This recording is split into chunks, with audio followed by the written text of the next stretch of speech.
en la medida de lo posible, retomamos como la petición que les hacía yo la semana pasada, bueno, la semana hace 2 semanas, de que puedan encender sus cámaras las personas que se sientan cómodas con eso, como para sentirnos más acompañados y acompañadas. Eso. Entonces, ¿cómo están? ¿Cómo les ha ido? Ahora sí, ya oficialmente arrancamos. Muy bien, ¿y Cuéntenme. usted, profe? Bien, gracias a Dios. ¿Y usted, profesora? Hola, Dylan. Y me parece que fue Mauricio el que habló. Muy bien. Contenta porque han sido como 2 semanas en donde el arranque de semestre creo que nos ha ido tratando bien. Contenta con el trabajo que he visto de ustedes, con los Padlets, con las tareas. Estoy bastante así, estoy bien satisfecha, por no decir sorprendida. Entonces, bien motivada. Eh, sí, ¿cómo les fue con el temblor ayer? No les pregunté. ¿Alguien es así como fóbico de los temblores? ¿No? ¿Estaban en clase? ¿No? Ah, bueno, qué dicha. Les voy a comentar un poquito de la agenda de hoy, aunque ya lo hice por correo. Los primeros 15 minutos, 10 minutos, creo, sí. Vamos a dedicarlos a hacer como un repaso breve y a cerrar el tema de la clase anterior y bueno, de la clase asincrónica, pues la que ustedes como que vieron el material la semana anterior. Luego vamos a hacer un trabajo en grupos y luego lo que vamos a hacer es con los esquemas que les envié temprano, que no es necesario, digamos, que los hayan visto y revisado para ahora, porque incluso quizás hasta sean difíciles de entender, porque son como mis notas, es ir recorriendo, digamos, la coyuntura que tenemos que analizar hoy. Pero lo que vamos a hacer es que conforme vamos a ir como desmenuzando esos esquemas, voy a ir pidiéndoles a los grupos, según los grupos que vamos a hacer ahora, que vayan como comentando un poco las discusiones a las que llegaron. Entonces no va a ser como la clásica de que trabajamos en grupo y luego volvemos y todos los grupos hablan, sino que después del trabajo en grupos vamos a ir como haciendo un repaso del proceso que da como resultado la guerra del 48 y conforme vamos a ir viendo el esquema y conversando, los grupos van a ir interviniendo, yo les voy a ir avisando. Y finalmente, pues vamos en la última parte de la clase, como a resolver dudas logísticas o de cualquier otro tipo que se presenten frente al curso.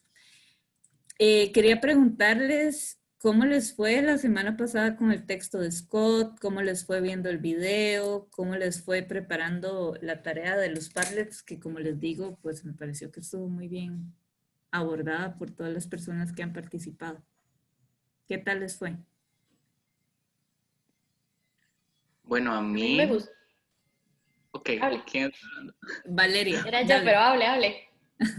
Bueno, está bien. A mí me pareció súper interesante realmente porque, o sea, honestamente nunca había visto tal vez desde una perspectiva de género, por lo menos no como lo plantea Scott, el tema del análisis de la historia, ¿verdad? O sea, si bien es cierto, es necesario, como ella lo planteaba, es también una realidad que siempre es como que asumimos que el análisis con enfoque de género, entonces se reserva solamente para ciertas cuestiones sociales o para ciertos momentos y no como un todo global, por decirlo de alguna manera, no para todas las situaciones. Entonces, tener una perspectiva distinta yo creo que es bastante importante.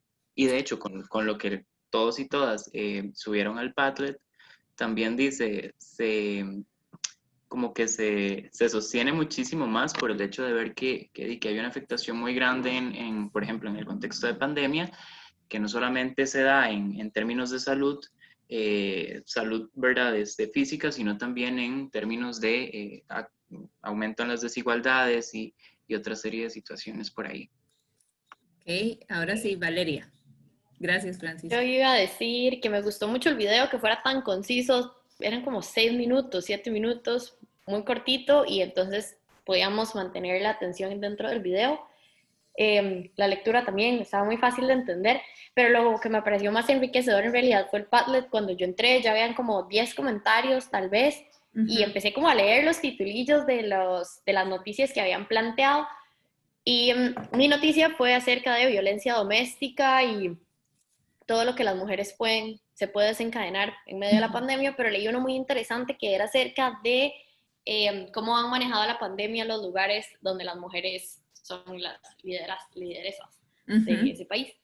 Y me pareció muy enriquecedor todo lo que iban comentando y cómo yo misma, o sea, podía ir como tomando ideas de todo lo que ellos decían, que yo jamás, o sea, que no hubieran llegado a conclusiones a mi cabeza así, y me pareció muy bonito que lo pudiera ver de una vez a la hora de realizar mi trabajo.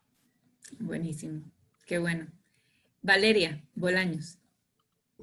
Sí, a mí al igual que los compañeros y que vale, me pareció súper interesante la lectura. Igual con el video, creo que el hecho como de que se suban videos y este tipo de dinámicas ayuda muchísimo con las clases sincrónicas, porque entonces, como dijo usted en el mismo video, uno siente como que hay cierta interacción o algo, entonces súper bueno. Con la lectura de Scott me llamó particularmente la atención el hecho de que se hable sobre una concepción del género. En algún momento se habla sobre una mutación del concepto a algo más allá de características atribuidas a hombres y mujeres. Y no haya conceptos relacionados a cultura, a raza, a otras características que creo que es algo súper actual. Creo que estuvo súper interesante. Y también por eso en la actividad de las notitas la hice de el papel de las mujeres indígenas en la pandemia. Claro. También abrir un espacio a esto que menciona Scott de raza y de otras atribuciones que van ahora con el género. Muy bien, sí, efectivamente hay algo en el texto de Scott, más allá, o sea, se los puse en el Padlet, ¿no? Ustedes en el Padlet pueden ver que hay una sección, vamos a verlo un segundo. Que hay una sección en donde les pongo como un resumen de la lectura, ¿verdad? Déjenme y se los comparto. Entonces está aquí, dice que es el género para, uy, se me fue para John Scott. Y entonces esto es importante, ¿no? Que el género es una construcción social o sea, que estructura las relaciones sociales basadas en las diferencias biológicas entre hombres y mujeres. O sea, que cuando yo hablo de género no estoy hablando de las diferencias biológicas, tal y como puede ser una diferencia física corporal, sino que estoy hablando de los significados sociales que le hemos dado a esas diferencias biológicas, que según Scott y todas las teóricas del género, en eso hay un acuerdo, producen relaciones de poder. O sea que estas diferencias biológicas no están hechas como de manera ingenua o inocente, sino que justamente están planteadas en términos de jerarquía, que es lo mismo que sucede con la raza y la etnicidad, ¿no? Que características físicas, biológicas, sea las que sea, que en este caso son fenotípicas, tienen que ver con el color de piel, etcétera. A partir de esas características, se toman esas características y se jerarquiza, digamos, una forma de entender el mundo en donde el ser de un color o ser de otro o tener ciertos rasgos físicos me coloca en la estructura social en un lugar distinto al resto. Entonces, por eso es que es tan importante el género, digamos, como una entrada analítica para entender la historia, porque nos permite entender cómo cada cosa que pasa, digamos, no solo produce efectos en términos de género, sino que está atravesado por construcciones de género. O sea, es una relación co-constitutiva. No es que una cosa produce la otra y ya, sino que se coproducen entre ellas. Y aquí les puse como los 4 niveles para analizar las relaciones de género, que lo vemos, bueno, a través de las relaciones simbólicas, a través de las normas, las instituciones y las identidades. Las identidades, como comentaba Valeria también, en términos de ese contacto con la cultura que nos hace también ver el género no solo en términos de una jerarquía en donde las mujeres o los cuerpos feminizados siempre van a estar en una posición de sujeción o subordinación, sino que incluso frente a esa relación de poder, son cuerpos que tienen la capacidad de resistir y subvertir las relaciones de poder, ¿verdad? Entonces, Eso era una de las cosas que yo les iba a comentar de los Padlets, para verlos mejor. Que una de las cosas que ojalá les haya quedado como de esta actividad es que si bien muchas de las noticias que suben y que se producen, digamos, en contexto de pandemia, tiene que ver con la desigualdad entre hombres y mujeres, tiene que ver también, y eso me encantó, digamos, que es súper fuerte la dimensión de la violencia de género, la violencia sexual, eso es súper fuerte y es como contundente, pero también me gustó como que haya una exploración en otros temas, como que tenían que ver más como con la distribución del trabajo, que eso es todo un tema de la economía feminista, ¿verdad? Que es la división sexual del trabajo, la recarga de jornadas sobre las mujeres, o sea, como esos otros temas en donde se producen desigualdades, pero que son más sutiles, o sea, que no están como tan palpados porque no tienen que ver como con el impacto físico de la violencia en los cuerpos en términos como de primera vista, ¿verdad? Eso me gustó mucho porque además en algunas intervenciones ya empiezan a explorar esto que, que me gusta, que es la capacidad de, desde esta posición de poder, generar mecanismos de resistencia. O sea, que no empecemos a entender cuando estamos hablando de género una lectura siempre en términos de que las mujeres están exclusivamente en una posición de víctimas, porque siempre hay que volver a la pregunta de que género no es un asunto de hombres y mujeres, sino que es un asunto de relaciones. Y en el momento en que vemos esto como una relación, es una cuestión que siempre está en tensión, pero que puede cambiar dependiendo de la posición que vayamos agarrando, digamos, en esa relación. Entonces siempre piénsenlo todo lo que veamos en la carrera, siempre piénsenlo en términos de proceso y de relaciones, más que de eventos aislados, de actores, de cosas que suceden como aisladas, que es un poco lo que también vamos a intentar romper hoy con esta coyuntura como tan históricamente central, que es la guerra del 48. Antes de pasar al ejercicio en grupos, quería preguntarles si ustedes tienen familiares, o sea, si han escuchado historias de la guerra, historias de esa década, si han escuchado como esta cuestión de la división entre los mariachis y los socialdemócratas en su familia, el anticomunismo, o sea, si tienen alguna anécdota o algún conocimiento de esto, de las historias familiares. No preguntaron a sus papás, abuelas, abuelos, bisabuelas, bisabuelos. En mi caso, en el caso de la familia por parte de mi papá, di todos, bueno, abuelo, que en ese momento tenía 19 años, 20 años más o menos, él estaba, digamos, en el bando de Figueres, por decirlo así, entonces el hombre era súper mega, con Figueres y toda la cuestión, él estuvo en Ochomogo, estuvo también en todos los demás eventos que vinieron después, entonces siempre del lado de mi papá han sido como muy liberacionistas, por decirlo así, y por el otro lado, por el lado de mami, o sea, no, ellos no eran de acá, la familia de mami no era de acá, pero siempre fueron anti-Figueres desde que llegaron al país. Entonces, siempre ha sido muy curiosa la discusión que se tiene en mi casa, porque los dos son de un, digamos, un espectro ideológico bastante distinto. Papi es muy liberacionista, muy socialdemócrata, mami es más izquierda, más verdad de este espectro ideológico, entonces siempre es una discusión bastante curiosa. Papi dice que abuelo siempre contaba de cómo, o sea, de las partes vacilonas de todo ese proceso, vacilonas entre comillas, de lo relacionado con lo que vivían en los campamentos, de cómo se entretenían, obviamente omitiendo, igual como hace la lectura, ciertos eventos desafortunados y desagradables. Entonces siempre está como esa discusión y de cómo también la familia se distanciaba precisamente por el apoyo que había hacia uno u otro bando. Claro, exacto. Walter nos cuenta que su bisabuelito participó ayudándole a Figueres, pero que no ha hablado con él sobre eso. No sé, ninguno Ah, bueno, y Steven dice que su bisabuelo apoyaba a Figueres y se escondió para que no lo reclutaran las fuerzas calderonistas.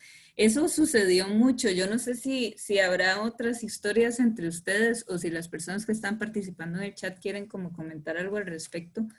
La cuestión de los efectos después de que se acaba la guerra, la persecución o incluso en el momento del conflicto.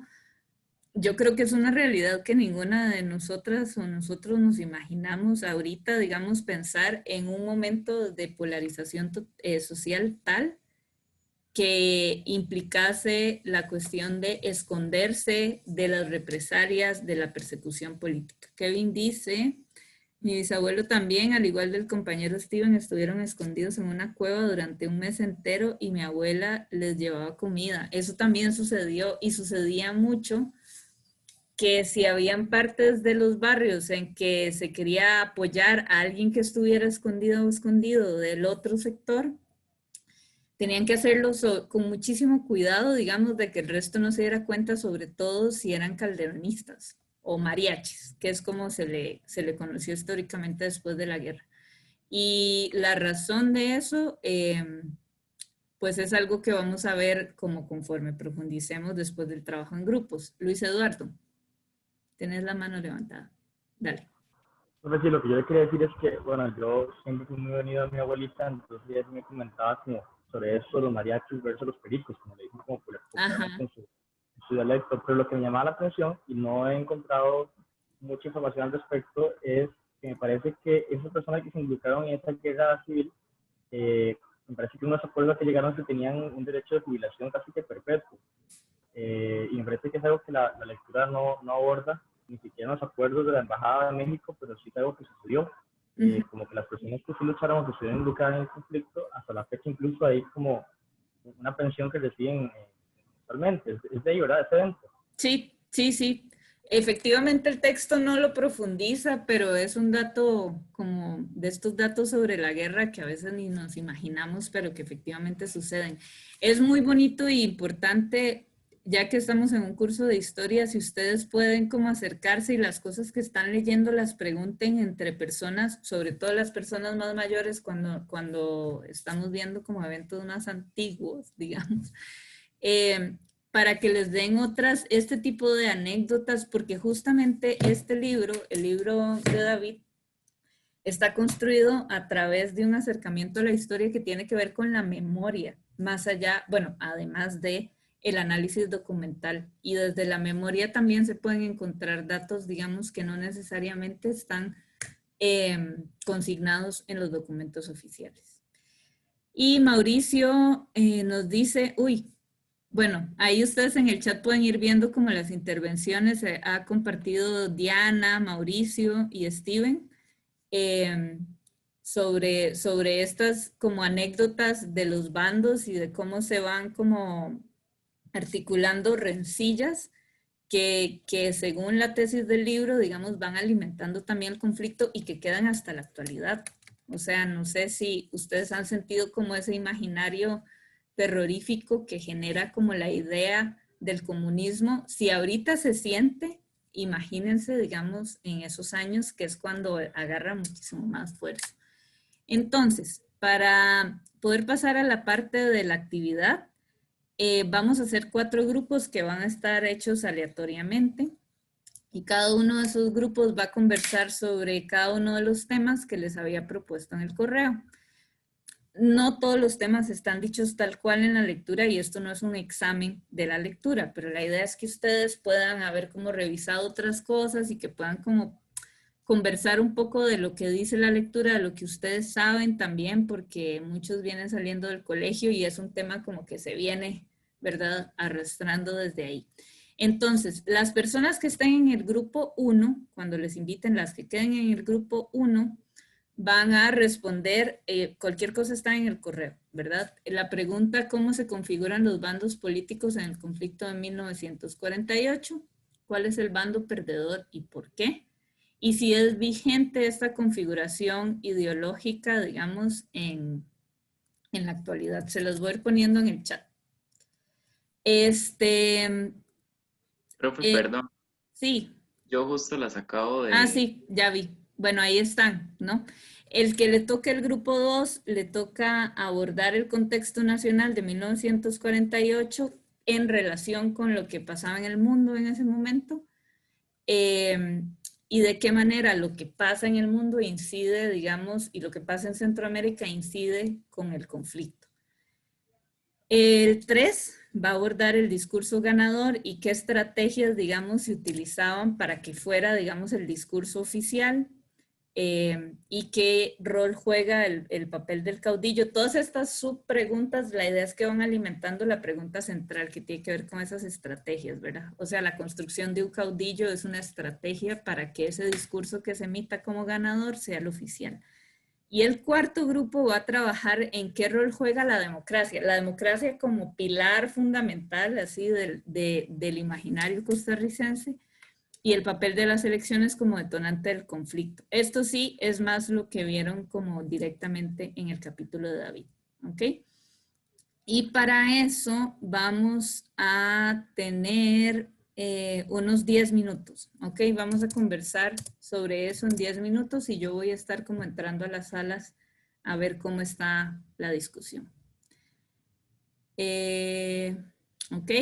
¿Alguna duda? ¿No? No tengo una duda, pero tengo un comentario pequeñito. Ah, sí, Esos dale. correos que usted está enviando, a mí no me llegan porque no tengo linkeado el correo institucional al correo del celular o el de la compu.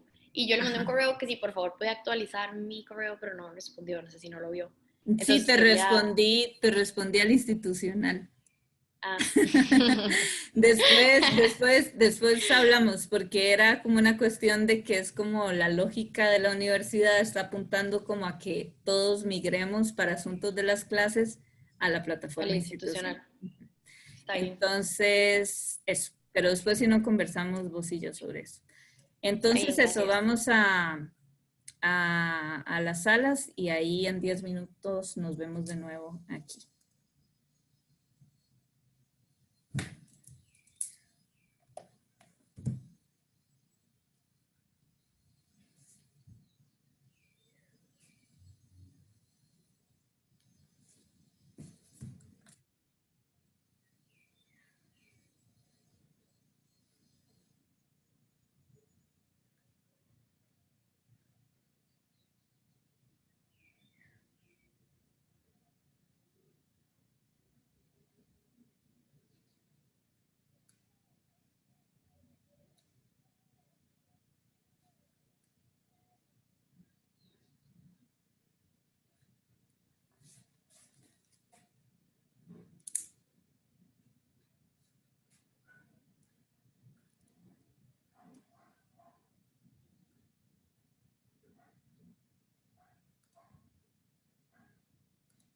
¿Es vigente esta configuración ideológica en la política nacional actual?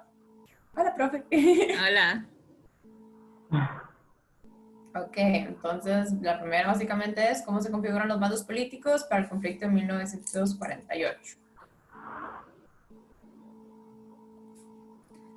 Voy a quitar el video para que no se sientan Observados. observados. El primero sería como el que dirige, ¿verdad? El caudillo, Figueres. Está luego el grupo de gobierno o la contención que intenta hacer el gobierno. Y también está un sector importante que es el de los trabajadores, tanto por vanguardia popular como por trabajadores que están más dispersos en las bananeras, según entendí yo. No, igualmente con esto que dice Luis Eduardo, probablemente es importante recordar todos los movimientos sociales y las marchas, las huelgas, todo esto que se había dado, que probablemente fue importante a la hora de consolidar los bandos.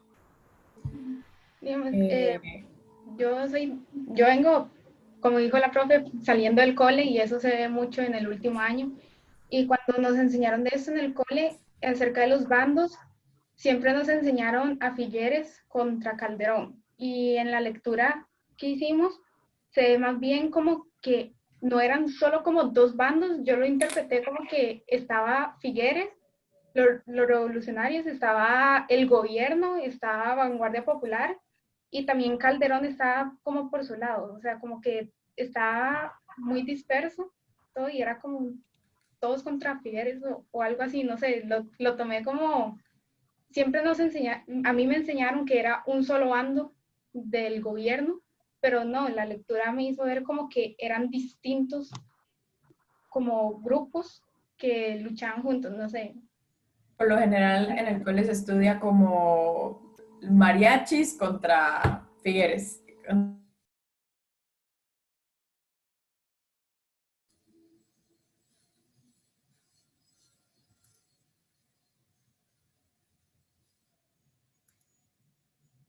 Famosa, con sus pretensiones y sus presiones también, y pues ocasionó también se moldeaba el discurso hacia un odio incluso, porque también, es que no recuerdo porque yo leí dos lecturas muy similares, ambas de Manuel Solís, no recuerdo si era en la que la profe nos dio, que se mencionaba de cómo el discurso también de Figueres y de todos los figueristas era como una lógica de la muerte del otro, o sea, como que el otro era malo, el otro era el demonio, el otro era el enemigo a vencer, y también lo llevaron no solamente del campo de lo real, sino también a lo fantástico, a lo mágico religioso, ¿verdad?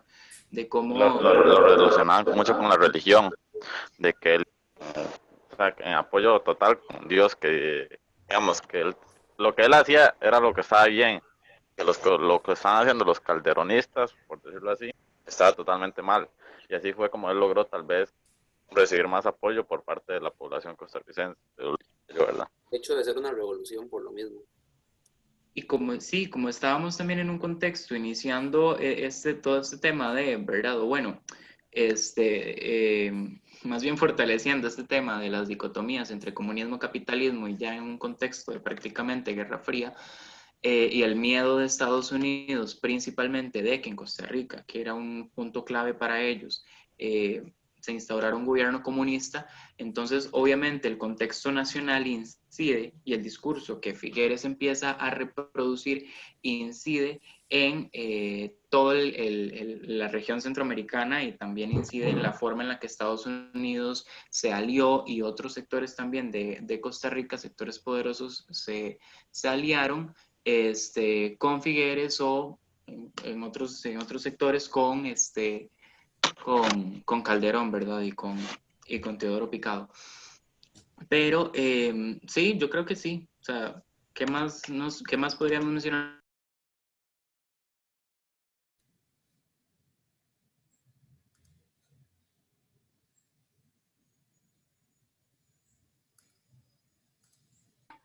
Era de lo que me enseñaron en el cole, y en mi perspectiva yo, wow, ok, Figueres es bueno, o sea, siempre me he lavado el cerebro en el sentido de que lo que él hizo estaba bien y sus acciones se entendían porque era por la patria, una cosa así. Bueno, hasta ahora que lo estoy leyendo yo, wow.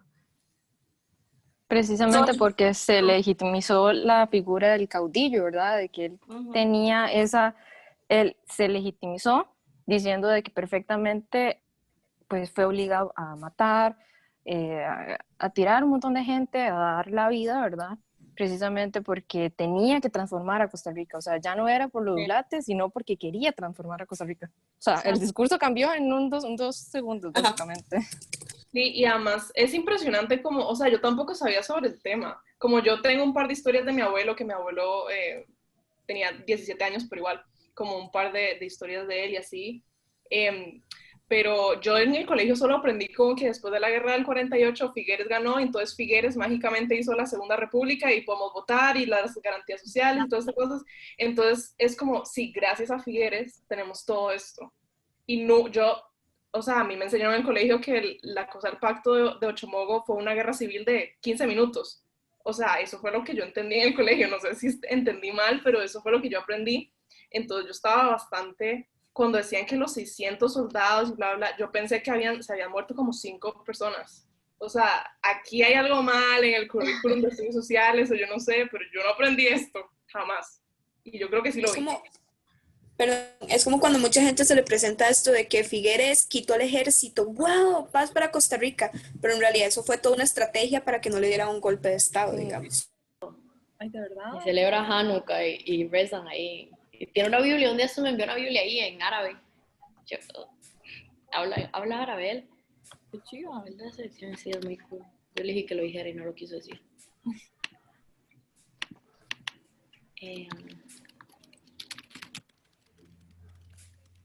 ¿No se acuerdan dónde era la urna de votación? Esa que se quemó. No, yo no sé. Voy, ya me acuerdo. Otilio Ulate, ¿de qué partido era? Ahí disculpen la ignorancia de este tema, no lo recuerdo mucho. ¿De qué partido era? Hola. Yo no sé, yo no me acuerdo, la verdad, tampoco. No me acuerdo. Hoy dice que es de Partido Unión Nacional. De Unidad Social Cristiana. ¿Quién era Otilio Ulate? También no sé si, digamos, como otro comentario que se hablaba en la lectura, era donde se le advierte a Figueres que si derrocaba al gobierno de Picado, más bien lo iban a ver como una revolución, pero digamos de una manera muy mala, porque el gobierno de, digamos, del otro bando, o sea, el de los mariachis, era constitucional a nivel exterior, entonces también se puede hablar un poco.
Listo, yo creo que ya venimos entrando las y los que faltaban.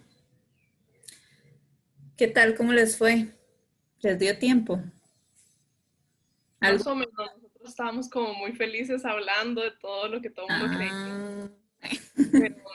Sí, nosotros quedan 10 segundos, quedan 15 segundos. Sí. No, sí, estos grupos tienen que ser así para que nos dé tiempo como de hacerlo todo, pero la idea es ir complementando ahora que vamos a ir como haciendo el recorrido. Yo igual tomé nota de las personas que estaban en cada grupo, entonces la idea es que cuando yo les avise a qué grupo le va tocando, como que puedan hacerlo súper breve, así en 2 minutos, que nos cuenten un poco sobre cuál fue la discusión que tuvieron. Cualquier persona del grupo, pero agradecería que fueran como las personas que han estado como participando un poquito menos y así, más como para conocerles y familiarizarme con las voces y las caras, ¿sí? Entonces, vamos a comenzar. Déjenme compartirles la pantalla otra vez.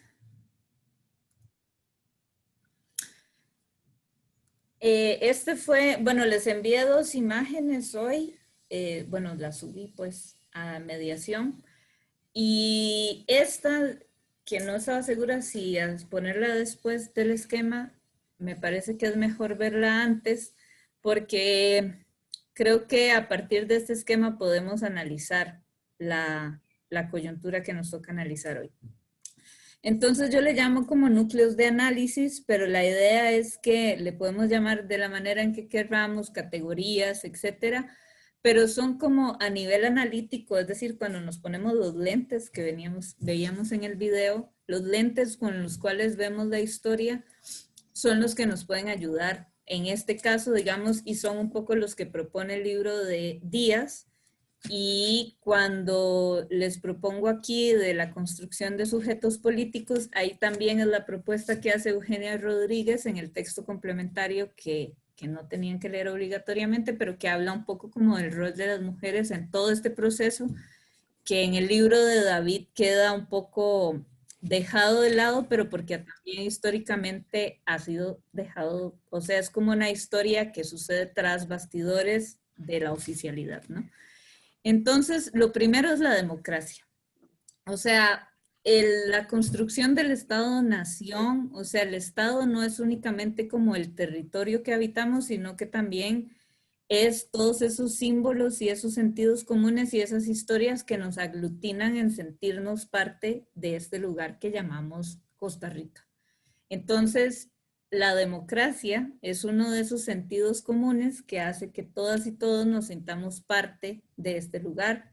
Y esa construcción de símbolos, que tampoco es ingenua, es una construcción que a lo largo de la historia se ha utilizado por uno y otro bando, que muchas veces están encontrados, para justificar lo que hacen. Entonces ustedes van a ver que el sector de Calderón, los calderocomunistas lo utilizaban, que estaban haciendo lo que hacían en nombre de la democracia, y el mismo discurso lo podían ver del bando de Figueres, digamos, o el Ejército de Liberación Nacional. Y entonces es como una idea, que es una categoría que la usamos para justificar un montón de disputas por el poder. Y en ese sentido legitima la violencia. O sea, si ustedes se ponen a ver, la mayoría de los golpes de Estado históricamente en el mundo tienen que ver en el momento en el que se consuma o se produce el discurso de que se consuma un fraude electoral. ¿Por qué? Porque la manera en cómo entendemos la democracia está súper anclada a la idea de las elecciones como el evento democrático. Y como es el evento democrático por excelencia, en el momento en que se violentan las elecciones, hay una disputa como por el núcleo, uno de los núcleos centrales que nos hace a nosotras y nosotros ser parte de esto que llamamos el Estado-Nación costarricense. Entonces eso es muy importante.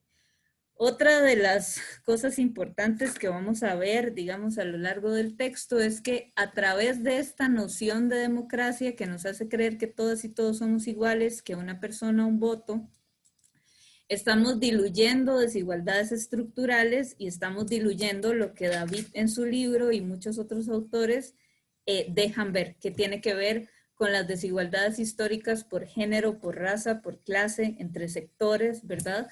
Y que son las que van alimentando esta década de polarización social que tiene como cúspide el conflicto del 48. Y que también esta noción de democracia, que parece como tan limpia, pura, blanca, ¿verdad? Que además es eso, es una noción que está construida, alimentada. Piensen que es como un vaso, ¿no? Y yo la voy llenando de significado. Pero yo, la persona que lleno ese vaso de significado, soy una persona que tiene una historia que está colocada en un lugar de la estructura. O sea, soy una mujer blanco mestiza con acceso a educación superior, de clase media, que en este momento está dándoles clase. O sea, siempre piensen que yo soy la persona que está llenando de significado. Entonces esos significados no son neutrales. Y entonces la definición de democracia nunca es neutral y tiene efectos, igual que la de género, igual que de todos los conceptos que vamos a ver. Y entonces también construye sujetos políticos, porque construye ciudadanía.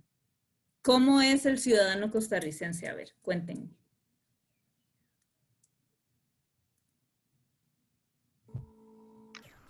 Despreocupado, diría yo. Ok, despreocupado, ¿qué más? ¿Cómo es? ¿Cómo se ve? Participativo. ¿Cómo? Poco participativo es. Poco participativo, ok.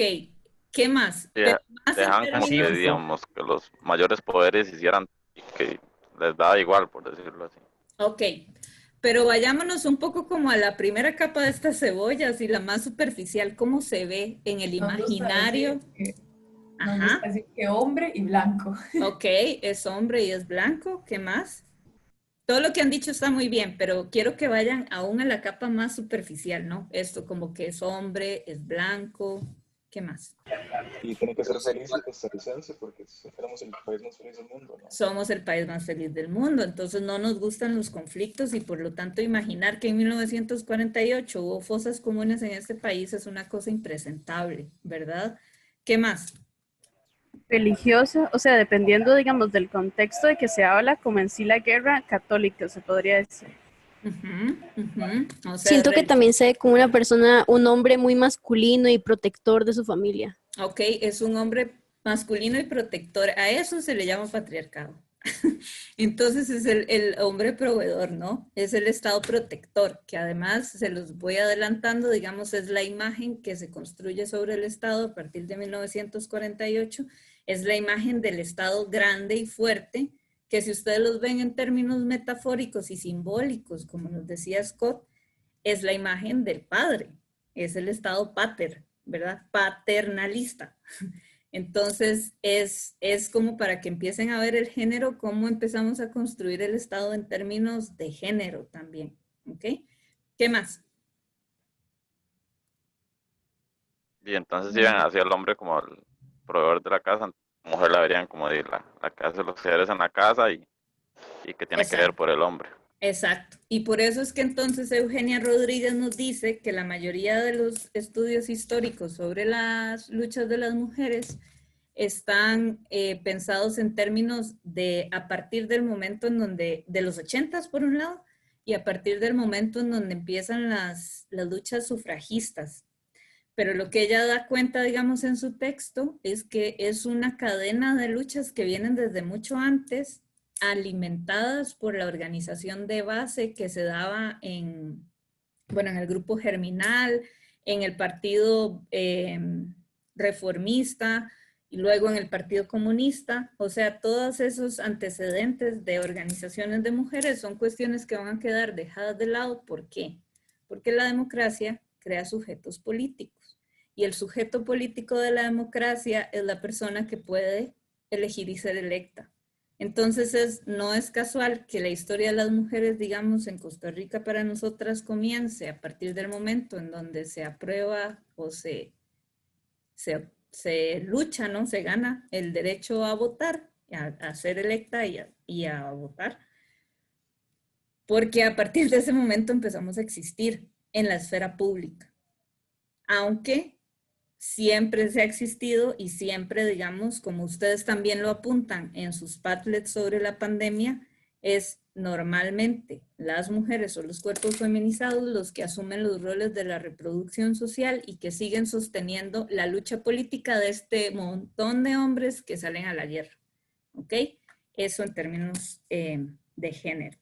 Y lo otro que también es importante es que lo que nos da cuenta el texto es que hay una importancia del contexto. O sea que no podemos entender la lucha del 48 como una cuestión aislada, como posiblemente nos enseñaron a muchos y a muchos en el colegio. Alguien escuché que en los grupos estaba diciendo que le habían enseñado mal. O sea, piensen que la historia no es una verdad, sino que es un espacio en disputa. Y que por supuesto la manera en cómo nos enseñan la historia está atravesada por el poder. Como ustedes lo vieron, la historia está escrita normalmente por los sectores que ganan la historia, que ganan el espacio de control, porque ¿quién administra la educación pública en este país? El Estado. Y el Estado, como ustedes ven, es el espacio de disputa que alimenta estos conflictos. Entonces, la manera en cómo nos enseñan la historia tiene un tinte político y la historia no es neutral a la política y mucho menos a lo político. ¿Ok? Y que al final ese contexto que va a ser político, económico y social es nacional, pero también es internacional, porque nosotras y nosotros, por más que nos han hecho pensar que somos la octava maravilla del mundo, no somos una isla y estamos inmersos en un contexto material, ¿verdad? Y todo lo que está pasando en el mundo nos atraviesa. Profe, Sí. a eso que usted acaba de decir y como volviendo al principio de algo que nos caracteriza, tal vez es que somos un poco hipócritas en Costa Rica. A Ajá. veces. ¿Por qué? No sé, como que nos hacemos ver como el país más feliz del mundo y todo, pero la gente a veces es muy hipócrita con el discurso. Ujú, ujú. Sí. O sea, a ver, está bien que eso en términos analíticos podemos como refinarlo y decirlo de otra manera, ¿no? Como que esa hipocresía, lo que quiero decir es que no lo veamos en términos de otorgarnos valores positivos y negativos, sino en términos de reconocer que esos valores positivos y negativos que le otorgamos a la ciudadanía tienen que ver con el poder. Por supuesto que a mí me parece hipócrita eso que estás diciendo, yo estoy totalmente de acuerdo. Pero entonces cuando yo te digo, bueno, la persona que estudia ciencias políticas, ¿cómo me puede hacer una lectura de esa cuestión de la hipocresía? Entonces ahí decís, bueno, yo pienso que esta hipocresía se construye en función de un poder que se ha cristalizado en la historia y que hace que ese imaginario, digamos, esté construido por un sector particular, ¿no? Que tiene que ver con un sector blanco, con una clase, digamos, que va posicionándose y que conforme se va posicionando en el poder, va generando un discurso. Pero estamos totalmente de acuerdo. O sea, esa hipocresía que notamos hoy es en el momento en el que nosotras y nosotros no nos reconocemos como parte de ese discurso. Y en ese sentido es cuando empezamos como a distanciarnos, ¿sí?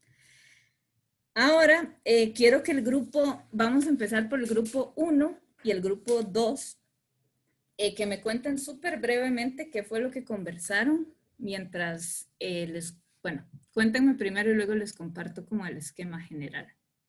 Del grupo 1, ¿quién quiere participar? Noelia, tal vez.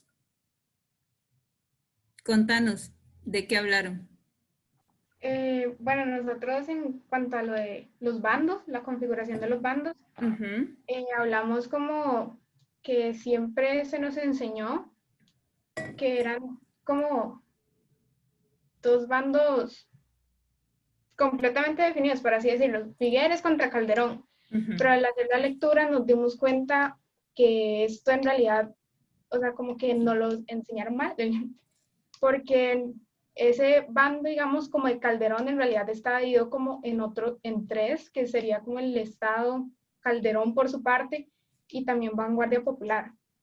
Y también hablamos como de todos, como los antecedentes o como el contexto del momento como que llevaron a la configuración de esos bandos. Como las acusaciones de fraude y que Calderón pedía que se anularan las elecciones, también las recientes reformas sociales, también di que se veía a los comunistas como los malos, ¿verdad? Estaba iniciando el contexto de la Guerra Fría.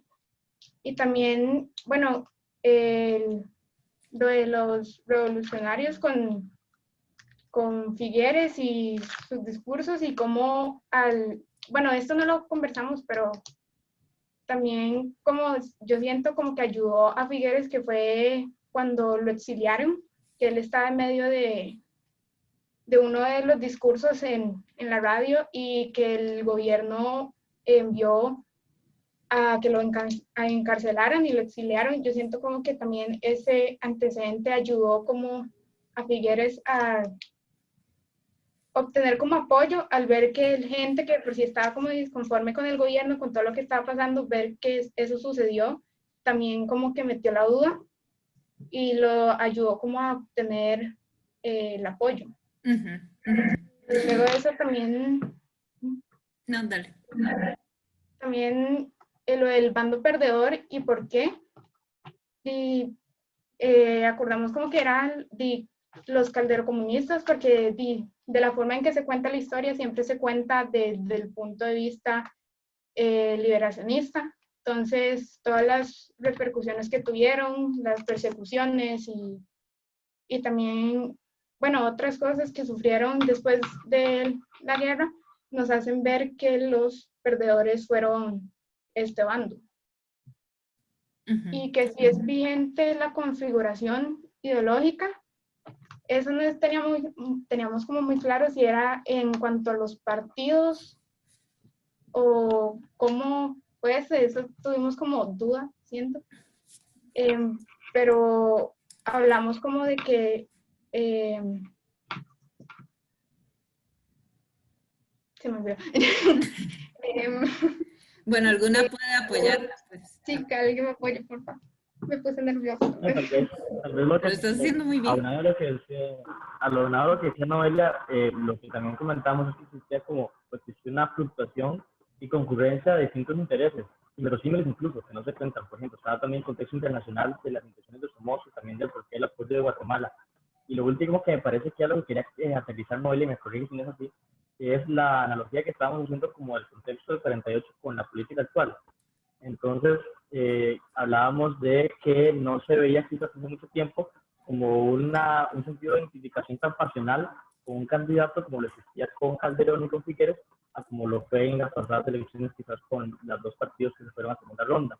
Y también en cómo, si pudiéramos encontrar una analogía también, sería en la que veíamos casi al final de la lectura que Figueres también legitimaba su discurso o su línea exclusiva en la parte cristiana, que fue lo que también utilizó un candidato en las pasadas elecciones, ¿verdad? Para legitimar su discurso. Entonces, creo que era su último, ¿no? Ya no sé si lo acepté. Eso mismo, gracias. Vamos a pasar al grupo, les dije que el grupo 2, pero ahora que Luis Eduardo y Noelia, bueno, y las discusiones que tuvieron en el 1 apuntan a la cuestión de la religión, y pensando como en esto que estamos hablando, ¿no? Del caudillo, la religión, y y este imaginario del ser costarricense, quiero que tratemos de pegar esas tres cosas, y entonces le voy a pedir al grupo 3, que a partir de lo que conversaron, tratemos de pegar esas tres cosas, ¿no? La cuestión del caudillo, la cuestión de la religión, o sea, cómo se usa la religión de uno u otro bando, y cómo eso está relacionado con la cuestión de la ciudadanía y de cómo nos imaginamos el ser costarricense. Ya más o menos les respondí, pero eso. ¿Quién del grupo 3 quiere participar? Tal vez Lucía. Comencemos por Lucía Torres. Bueno, lo que nosotros estábamos hablando es cómo, bueno, para responder la pregunta, de ambos lados utilizaban la religión como compás moral. Entonces, claramente se utiliza que están peleando la guerra porque veían a Figueres como un liberador, como un dios, digamos.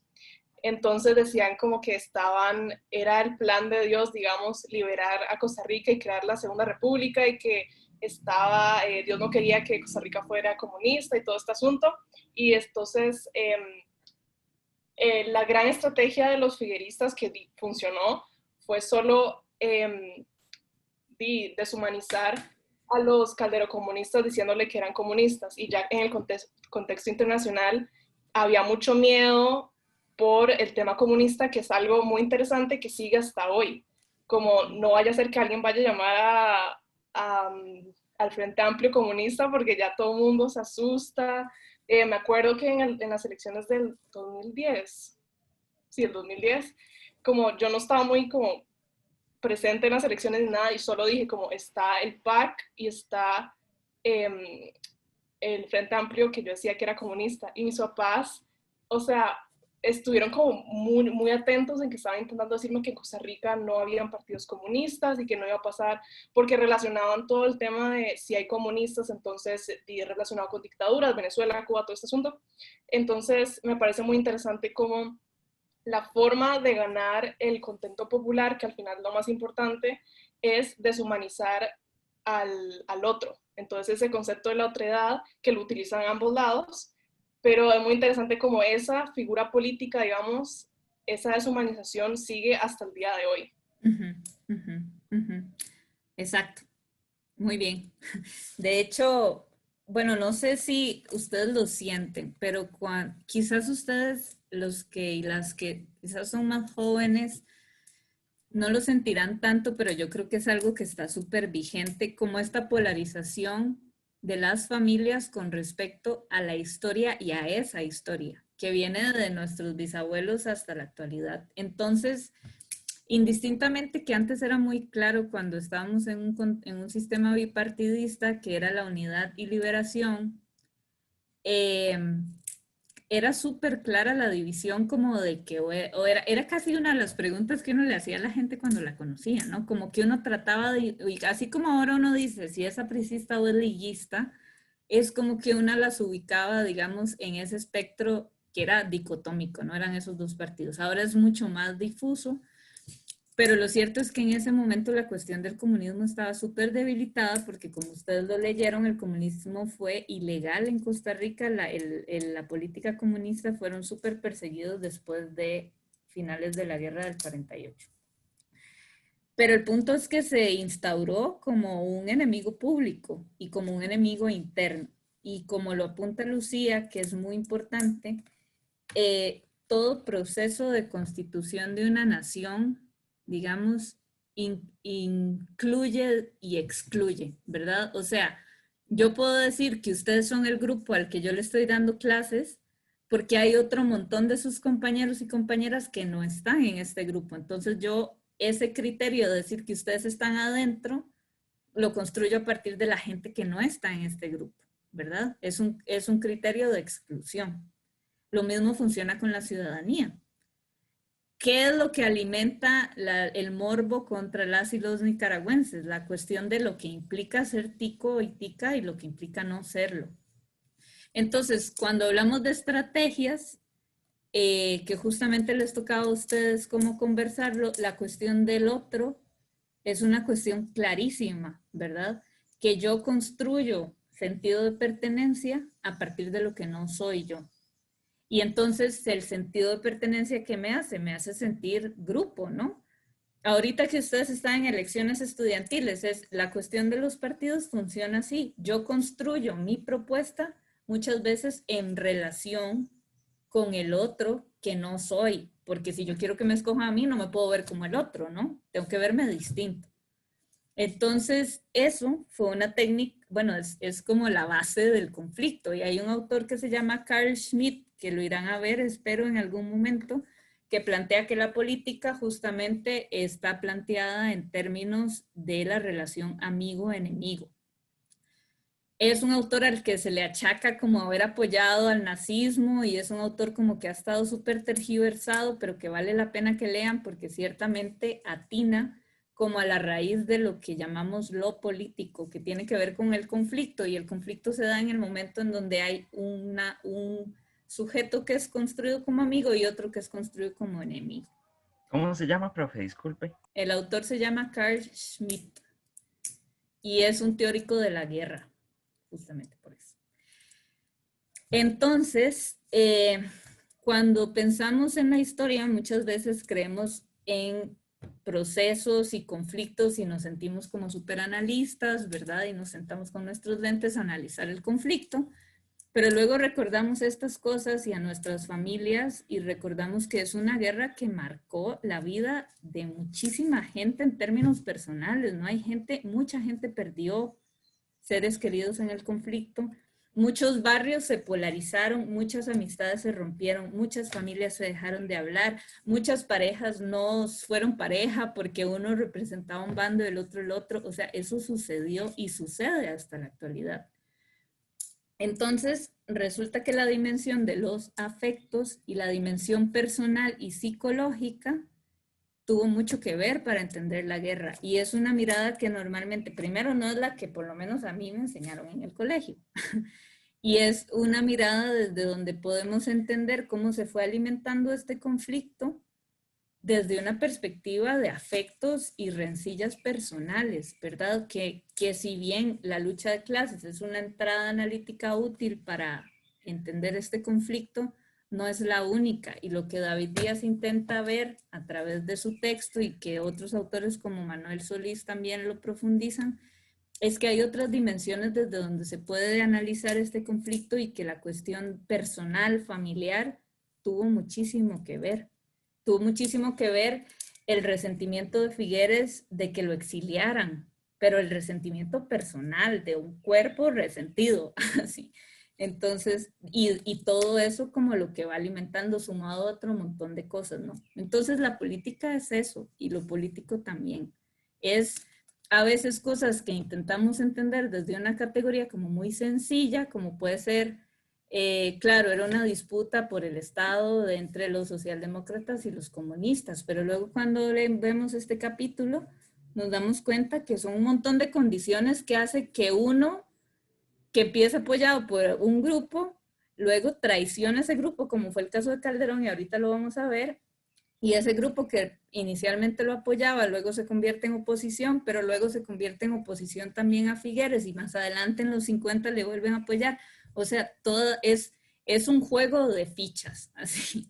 Pero es un juego de fichas que no está exento de los afectos, no está exento de la desigualdad interna. Entonces, esa es como la primera, así, el primer mensaje clave que se tienen que grabar para entender la década de los 40 y el conflicto del 48. Vamos a hacer rapidito los otros dos grupos para pasar al esquema. Mejor lo hacemos así para avanzar como más, de manera más fluida. Vamos con el grupo 2, a hablar un poco como de qué estaba pasando en el mundo en ese momento. Cuéntenme qué estaba pasando en el mundo. Sí, quien quiera. Ok, bueno, en el grupo 2 nosotros y nosotras habíamos comentado acerca de, en primer lugar, que estábamos saliendo, ¿verdad?, de la Segunda Guerra Mundial, o por lo menos estábamos dejando atrás un poco de eso, entonces habían consecuencias muy grandes de esa situación en el mundo. Eso obviamente construye toda una serie de apoyos a alguno de los dos sectores, tanto a Calderón como a Figueres, ¿verdad? Sabemos de la alianza o del apoyo que tenía Figueres, antes lo mencionaban ciertos compañeros y compañeras de Estados Unidos, de Guatemala, ¿verdad? De todos estos actores sociales y políticos, incluso algunos de Nicaragua. El gran apoyo que tenía Calderón, por otra parte, dentro del territorio de muchas personas obreras, campesinos y también de personas nicaragüenses incluso, que esto en el contexto nacional de, por ejemplo, la huelga de brazos caídos, que tuvo un impacto sobre la opinión que se tenía del gobierno de Calderón, aunado a, por ejemplo, la muerte natural de León Cortés, que en el 46 lo pusieron como si fuera un parricidio prácticamente, ¿verdad? También hizo que regresáramos prácticamente a la ley del talión, ¿verdad? De ojo por ojo, diente por diente. Entonces eso tal vez alimentó y aumentó además los ánimos, calentó el momento, por decirlo de alguna manera. Por otro lado, también las amenazas que percibían las clases altas sobre las garantías sociales. En este sentido, el hecho de que hubiera un descontento hacia Calderón por parte de otros grupos también, de alemanes y otros grupos que habían tal vez sufrido o experimentado consecuencias negativas en su gobierno, pudo ocasionar además que el contexto nacional se viera bastante afectado, alimentando aún más estos egos y condicionando en el contexto centroamericano, en toda la región, lo que fue el desarrollo de la guerra aquí. Porque aquí también, y otra vez los compañeros lo mencionaban, era el rol que jugaba el discurso que Figueres construyó, ¿verdad? O sea, todo el poder que Calderón usó contra Figueres, Figueres lo aprovechó en conjunto con la religión para crear un discurso que alimentó a ciertos sectores y que entonces empoderó aún más a encarecer el contexto del 48 y la guerra. Al final después abarcamos el tema de, igual, el papel de la religión para darle legitimidad a las acciones y la deshumanización en ambos bandos con base en igual la otredad realmente. Ok, vamos a pegarlo con el grupo número 4, que es justamente, o sea, un poco de la mano con lo que nos decían los compañeros del grupo 2, ¿qué rol juega la democracia como detonante de la guerra del 48? ¿Qué es lo que pasa? Grupo 4. No sé, alguna de las V's. Valeria, Valeria o Valentina, cualquiera. Cuéntenos. Yo puedo hablar si quiere, pero quienes no hablaban, entonces habíamos quedado Arat y yo en que él podía exponer algo. Ok. Y no, yo exponía otra parte. Dale, Arat. Tiene el micrófono. Perdón. Bueno, la democracia fue súper importante porque en ese momento todo se llevaba por las elecciones. Entonces, que se diera la quema de las urnas fue como un ataque directo a la democracia que se daba en ese momento. Entonces, el antagonismo ideológico que existía entre ambos bandos, porque como en ese tiempo estaba viendo un poco como el odio, por así decirlo, o como el miedo al comunismo, provocó que cosas así como las elecciones se vieran afectadas en eso, con tal de evitar que el comunismo se lograra consolidar o tener como una extensión aquí en Costa Rica.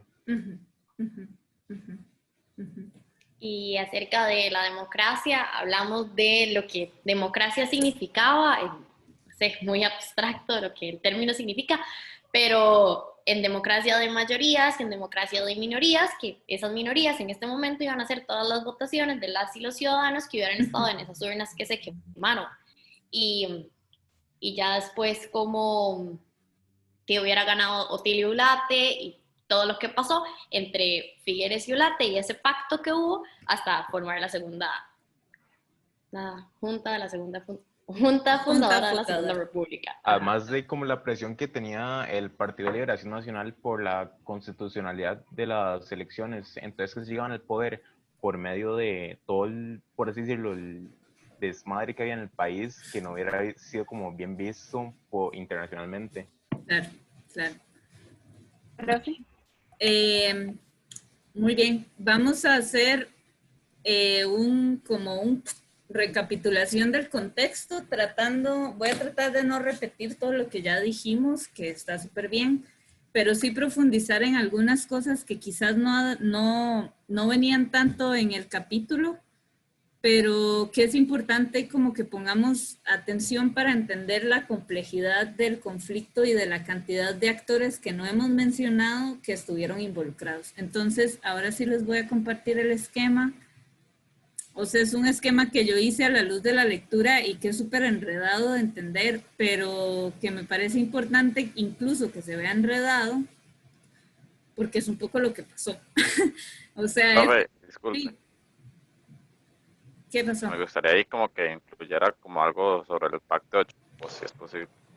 ¿El pacto de qué? No te oí, perdón. De Ochomogo. Ah, el pacto de Habla en el Ochomogo. capítulo. Ok, vamos a intentarlo. Entonces. No sé, una consulta, ¿verdad que el primer tema que vimos hace unos cuantos minutos no estaba en mi acción? Me parece que estaba solo este último. ¿El primer tema que qué? No, el esquema, el primero, el que proyectó anteriormente. Ajá. No está. ¿Ambos están? Sí, están los dos. Lo que pasa es que, bueno, espero que estén los dos. Yo subí 2 archivos, pero tienen un mismo nombre, pero en teoría deberían estar los 2 archivos juntos. Si no están, me escriben un correíto y les mando. Ya. Ok, entonces tenemos como este montón de cosas que están pasando en la década de los 40. Porque como nos dice David, no podemos entender la guerra del 48 sin entender la década de los 40. Y de hecho, si ustedes se dan cuenta, la mayor parte del libro, bueno, si algún día lo logran como ver así el libro en su totalidad, abarca, digamos, cómo se va construyendo el conflicto. Porque el conflicto no es una cosa que sucede de la noche a la mañana, sino que se alimenta de todos los eventos que pasan en esa década, sobre todo, pero también desde antes, desde los 30 y la crisis del modelo liberal. Entonces, eso es lo primero que es importante. Hay una crisis del modelo liberal, que es una crisis política, económica, también alimentada por los efectos de la Primera Guerra Mundial y la crisis del 29, que repercuten en el modelo agroexportador y que hace que haya un deterioro de la legitimidad de estas élites. Entonces, en aras de seguir legitimándose en el poder, la figura de Calderón Guardia, que era un médico, una persona representante como de los más altos sectores y distinguidos de la sociedad costarricense, surge como una pieza clave, digamos, como un candidato, como en términos políticos, como sexy, ¿no? Porque era el doctor, una persona que salvaba vidas, que además era impecable, intachable, y que vean qué interesante que era católico, y juntaba como esas dos cosas que hay un autor que quizás van a leer a lo largo de la carrera, que es Foucault, Michel Foucault, que habla del poder saber médico, ¿no? El poder saber médico y el poder saber religioso, que son como 2 campos de producción de saberes que generan poder. Y en esta persona, en Calderón Guardia, confluían las dos. Entonces, no es Figueres el único caudillo. Calderón es un caudillo y es un caudillo que, como ustedes bien lo mencionan, es producido por la historia, ¿verdad? No es que Figueres nació siendo un caudillo, sino que el caudillo es una cuestión como el género que se va produciendo socialmente. Entonces, Calderón se construye como un caudillo por estas características que les digo y porque trae de regreso a la iglesia a la política. Recuerdan que la iglesia venía de haber salido un poco de la esfera del Estado y Calderón, siendo esta figura, la vuelve a traer de regreso, sobre todo porque parte de las reformas sociales, dentro de las que se incluyen la seguridad social, el Código de Trabajo, la Universidad de Costa Rica, las garantías sociales, están alimentadas por las encíclicas católicas. Y entonces es como un montón de piezas, ¿verdad?, que dan muchísimo poder a la figura de Calderón y que alimentan, digamos, como esta construcción del caudillo.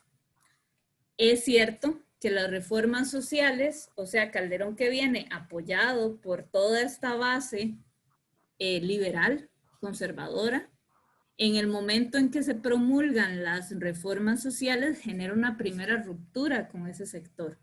Y de ahí es que el grupo que venía apoyándolo al inicio empieza a generar un distanciamiento y empieza a generar como esos primeros como elementos de la polarización que luego se van a ir complejizando conforme empiezan a entrar otros sectores.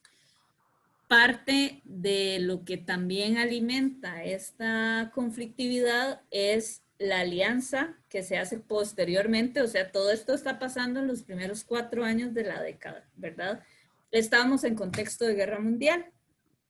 Y hay un primer ataque hacia Calderón que decían que era fascista, ¿no? Y después más bien se le empieza a achacar que o sea, que sus intereses son pro gringos y que eso alimenta como el exilio de Figueres a México.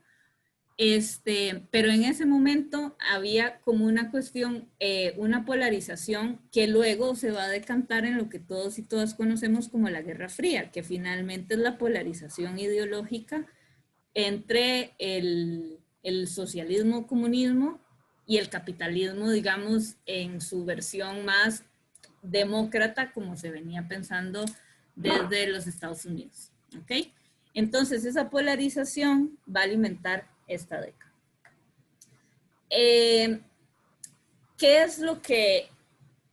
¿Cómo se empieza a alimentar como estas alianzas? La alianza con el Partido Comunista se da a raíz de las reformas sociales, porque hay un sector trabajador que se empieza a organizar y hay una alianza con el sector sindical que se empieza a alimentar, pero los calderonistas son muy astutos y básicamente le dicen al Partido Comunista: nosotros no nos vamos a presentar a elecciones siendo aliados si ustedes siguen manteniendo el nombre de Partido Comunista de Costa Rica, y ahí es donde se da el cambio, al cambio de nombre, al Partido Vanguardia Popular. Es el mismo en términos de organización, pero cambia su nombre en parte para tener esta aprobación de la iglesia y poder consolidar una alianza como bien sui generis, que tenía que ver con Calderón Guardia, que inicialmente era una figura como más conservadora, con la iglesia católica a través de Monseñor Sanabria, y el Partido Comunista, que pasa a ser Vanguardia Popular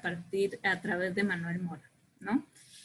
Y esta configuración de la oposición que se empieza a dar a través de este montón de decisiones que empiezan a tomarse, que empieza a herir susceptibilidades y a ubicar a la gente en espectros ideológicos contrarios, porque empieza a atentar con intereses económicos por un lado, pero también a alimentar como una idea política como cercana al comunismo. Se empieza a construir la idea esta, que empieza a fortalecer, digamos, el surgimiento de otros actores que van conformando la oposición. Y uno de ellos, que ustedes no mencionaron, es el Centro de Estudios para los Problemas Nacionales.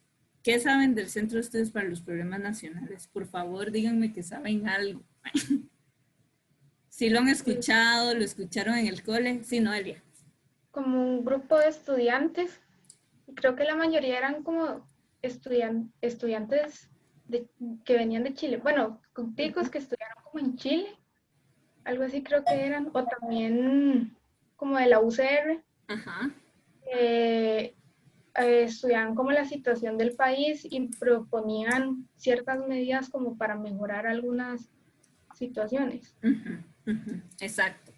El centro a los cuales pertenecía la persona que da nombre a la sede universitaria en la que ustedes estudian, que es Rodrigo Facio, es un grupo de universitarios que también representan a un sector que se viene consolidando, que es el sector de la burguesía, y también representa a clases privilegiadas, digamos, en ese momento, que se agrupa como un centro de pensamiento, lo que se llama también los think tanks, que lo que dicen es, bueno, no estamos totalmente en contra de las reformas sociales, pero nos parecen una medida populista, y nosotros somos un órgano técnico que está orientado a solucionar técnicamente con nuestros conocimientos técnicos los problemas del país. Si ustedes se dan cuenta, si algún día van a la U, si logramos salir del confinamiento y pueden como entender o ver las estatuas y esculturas que hay en la universidad, se van a dar cuenta que la Universidad de Costa Rica se funda bajo la administración de Calderón Guardia. Y el homenaje a Calderón Guardia es una estatua pequeña, es un busto que está colocado por el edificio de rectoría y que incluso se le había empezado a crecer musgo. Mientras que Rodrigo Facio, que es uno de los miembros del Centro de Estudio para los Problemas Nacionales, pero que no es quien funda la universidad, tiene este homenaje central, digamos, en el pretil, bueno, frente a la Biblioteca Carlos Monge, y es una figura alrededor de la cual se ha construido el sentido de la universidad. Entonces, ver esas cosas es entender también cómo se van construyendo discursos ganadores y discursos que van perdiendo, digamos. Que no quiere decir que Calderón sea un santo y Figueres sea un villano ahora, no. Sino que hay un montón de intereses de quienes van llegando a esa cúpula de poder, que es quienes finalmente toman decisiones y construyen discurso político. Entonces, hay un evento particular en el 42, que es este discurso radial al que ustedes hacían alusión, en donde Figueres, que era pues una persona con poder, pero no era una persona conocida dentro de la política tradicional, hace una crítica muy fuerte al gobierno y el gobierno opta por exiliarlo. Y desde el exilio, Figueres se alimenta, digamos, de todo esto que estaba sucediendo en Centroamérica, que ya tenía que ver con la construcción hegemónica, digamos, de los Estados Unidos, de su territorio de influencia en la región, y que buscaba, digamos, posicionar su discurso en los gobiernos de la región a través de la lucha por la democracia, que empieza a armarse lo que se llama la Legión Caribe, que son todas estas alianzas que Figueres construye en el exilio y que van alimentando la construcción de la idea de un levantamiento armado en Costa Rica. En 1944, cuando queda electo Teodoro Picado, que era, digamos, un candidato afín al calderocomunismo, él intenta como hacer una administración un poco más consensuada, digamos, para tratar de mitigar la oposición que venía gestionándose al calderocomunismo con tanta fuerza, y permite que Figueres regrese. Y ahí, del 44 al 48, es donde empiezan a suceder varios eventos que en donde empezamos a percibir la escalada de violencia, que es alimentada así en estricto sentido por la lucha anticomunista contra las reformas populistas comunistas de parte de este nuevo sector oposición que se empieza a armar, que tiene representantes del Centro de Estudios para los Problemas Nacionales, que tiene a Figueres como uno de sus actores, digamos, que entra a ser central, pero que también empieza a ser apoyado por aquellos viejos sectores de la oligarquía cafetalera que habían quedado excluidos de las reformas sociales. Entonces, si ustedes se dan cuenta, es una mezcla ideológica un poco extraña, ¿no? Porque esto que se nos presenta como la socialdemocracia perfecta, que se nos presenta bajo la idea del Ejército de Liberación Nacional, finalmente era un grupo de actores diversos que, más que una cuestión de un centro ideológico que, si bien es cierto tenían, también estaba alimentado por rencillas y resentimientos de lo que vino a dejar la administración de Calderón Guardia, e incluso anteriormente con la crisis del Estado, del modelo liberal. Entonces, ¿qué es lo que pasa? Que cada evento que sucede, como puede ser la muerte de León Cortés, empieza a ser capitalizado por uno y otro sector como elementos que van alimentando el conflicto. Y aquí viene un evento central que es la huelga de brazos caídos, en gran parte sostenido por mujeres vinculadas al Partido Vanguardia Popular, que sí me gustaría preguntarles qué saben de la huelga de brazos caídos. Cuéntenme. En el cole, ¿qué escuchaban? En el texto. Yo en el colegio lo único que aprendí de eso es que era pues la huelga hecha por los trabajadores de las bananeras que ya estaban hartos del abuso que estaban recibiendo de la United Fruit Company y nada, estaban exigiendo leyes que protegieran a los trabajadores. Muy bien. Eso es inicialmente, o sea, es cierto, es parte de lo que nos muestran, pero en el texto David logra visibilizar que es un conflicto que es cooptado por el sector de oposición que se viene alimentando, que hemos venido mencionando, en donde se empieza a potenciar la idea de que quienes no se sumaban a la huelga, quienes abrieran los locales, iban a ser perseguidos, porque era un evento que tenía que ser central para construir esta idea de guerra, porque era central para polarizar a la sociedad, porque era una huelga total, ¿verdad? Por eso se llama la huelga de brazos caídos. Y esto que ustedes ven que ya es súper cercano al inicio del conflicto, tiene como, o sea, después de esto tiene como detonante la cuestión electoral, que es lo que finalmente detona, ¿verdad? La lucha armada. Entonces, esta cuestión electoral, como les decía antes, ¿por qué es tan importante? Porque toca así la columna vertebral de cómo entendemos la democracia. De hecho, en el texto de David, lo que se dice es que cuando Otilio Ulate no es declarado ganador porque se dice que hubo un fraude electoral, había un cierto sector de la oposición que estaba dispuesto como a conversar y a no ir al conflicto armado para solucionar esta disputa política. Pero que los sectores, la línea más dura de oposición, que era alimentada por esta noción más de sublevación que venía alimentando Figueres desde la Legión Caribe, es la que finalmente se posiciona como actor dominante y la que alimenta totalmente la entrada al conflicto. Ustedes el conflicto lo leyeron, vieron como las barbaridades así que suceden en esa guerra y sobre todo las consecuencias que vamos a ver que nos alcanzan hasta la actualidad y tienen que ver con la construcción de un enemigo interno clarísimo, que más allá de quién es el bueno, quién es el malo de la historia, pues es una estrategia que siempre funciona, ¿no? ¿Quién es el enemigo interno de este país en este momento? Cuéntenme.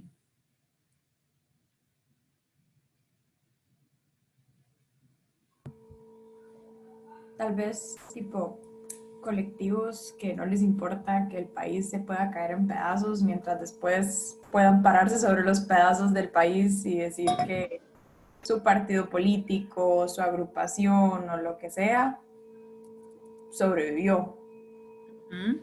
Sin que le interese que... Es que estaba escuchando un día, esto es un programa de radio en el que plantearon esto como una casa, de manera que no les importa que se caiga la casa mientras después se puedan parar encima de la casa, de los pedazos de la casa.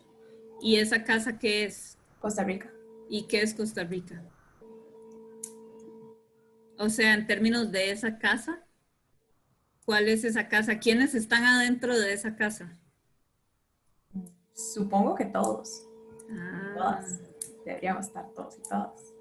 ¿Y vos crees que las personas que están hablando de que Costa Rica es una casa en donde cabemos todos y todas, creen que adentro de esa casa cabemos todas y todos? Es una pregunta capciosa. Probablemente no. Porque lo que les quiero decir con esto es que igual que con la democracia, la noción de inclusión, que está muy bien, es lo que muchos queremos y muchas, normalmente se utiliza también bajo ese criterio de exclusión, ¿no? Estamos hablando de una casa que llamamos Costa Rica, pero la escogencia de quienes entran a esa casa y quienes no, cuando decimos que qué dicha que ya no se está vacunando o que ojalá no se vacune o que no se le dé tratamiento por COVID-19 a las personas nicaragüenses, estamos dejando entrar a gente a esa casa y dejando salir a gente de esa casa, ¿no? Y así es como se construyen los enemigos internos, y si ustedes como que profundizan en la lectura sobre el conflicto del 48 se van a dar cuenta que eso es todo el juego retórico. El juego retórico tiene que ver con cómo yo me posiciono como un bando que sí viene por el bien común. Y la moraleja es que nosotras y nosotros como analistas y como sujetos políticos entendamos que si nos casamos con el marco teórico de la desigualdad, no podemos ver la casa como un lugar en donde entran todos y todos por igual, porque hay desigualdades estructurales alimentadas por política pública que no nos permiten que todos entren en las mismas condiciones a esa casa. Pero que sí es cierto, como bien lo apunta Valeria, que la idea de casa, la idea de religión, la idea de Costa Rica, la idea de la paz, la idea del diálogo, de la democracia, de la blanquitud, nos une, y en la medida en que nos une también alimenta como el antagonismo hacia todo eso que no nos une, la guerra, los otros tonos de piel, los otros tipos de cuerpo, las otras creencias religiosas, todo eso es súper vigente. Y frente a eso construimos discursos que bien pudo haber sido el comunismo, pero bien pudo haber sido al revés. No quiero decir que tenía igual posibilidades, sino que no sientan que esto es una guerra contra liberación ahora, sino que es más bien tratar de agrietar el discurso oficial que se ha construido, porque ciertamente ese discurso oficial es un discurso escrito por quienes ganaron el conflicto. Y eso es lo importante, ¿no? Que ustedes y yo podamos entender que la historia normalmente está escrita por quienes ganan. Entonces, que nuestra función es no casarnos o casarnos más bien con quien queramos, pero que sepamos que esa historia es disputable y que este es un clarísimo ejemplo de cómo se disputa la historia. ¿Alguna pregunta para ir cerrando ya? ¿O comentario? ¿O algo que haya quedado suelto? Quedó suelto lo del pacto de Ochomogo, pero ¿quién fue el que me preguntó? Dylan, ¿no? Sí, profe, pero sí. Si no, habrá tiempo para eso. Sí, lo podemos profundizar en la próxima clase y te puedo mandar además las páginas del libro donde habla del pacto de Ochomogo, que me parece que en ese texto habla un poco, que no hubo tal pacto. Ok, sí, por eso quería decir como que ahí se me prometió que fue Ferreto, si no me equivoco, y se armó pues, entre Ferreto y Mora, y se dividió el comunismo entre los poderes, por decirlo así. Eso, y eso es importante también, que cuando hablamos de liberación nacional y el comunismo, no estamos hablando solo de Figueres, solo de Calderón, solo de Manuel Mora y solo del Centro de los Estudios para los Problemas Nacionales, sino que hay grietas, siempre hay grietas. Véanlo, cuando tengan dudas, piensen en la cuestión más cercana que ustedes pueden tener, que son las elecciones estudiantiles de la carrera, y van a ver cómo a lo interno de los mismos grupos siempre hay grietas, porque no son homogéneos. Por más que hayan cosas que nos aglutinen y nos junten, siempre hay fracturas. Y van a haber pleitos, y entonces el líder que se pelea con el otro y se toma decisiones por encima del grupo. O sea, eso es un común de la política. Pero homogenizar es una forma de simplificar la realidad para entenderla mejor en algunos casos y para ejercer el poder en otros. Eso. Ya son las 3:30. Yo creo que sí logramos el objetivo de hacer como una revisión general de este proceso. Hoy en la noche les subo la lectura para la sesión asincrónica de la próxima semana, y en el transcurso de esta semana les voy a ir subiendo las instrucciones. Pero eso, no aflojen, están participando bastante, eso está muy bien, y están participando mucho en las actividades, entonces eso me pone muy contenta y además hace como que la clase avance. Entonces sigan leyendo, no aflojen, sigan participando. Y eso, si no hay más dudas, o si hay dudas como particulares, podemos quedarnos a conversar y el resto pues ya pueden partir en paz. No se olviden los que hacen falta de colocarse en la cuestión de las reseñas. Esta semana hay cierre de actividades, de revisión yo de actividades en clase y de las reseñas. O sea, de ver que todos estén distribuidos en los grupos. Eso. Entonces nos vemos. Que tengan feliz semana. Chaito, muchas gracias. Gracias, profe. Gracias a usted. Hasta luego. Nos Gracias. vemos. Igualmente, adiós. Buen día.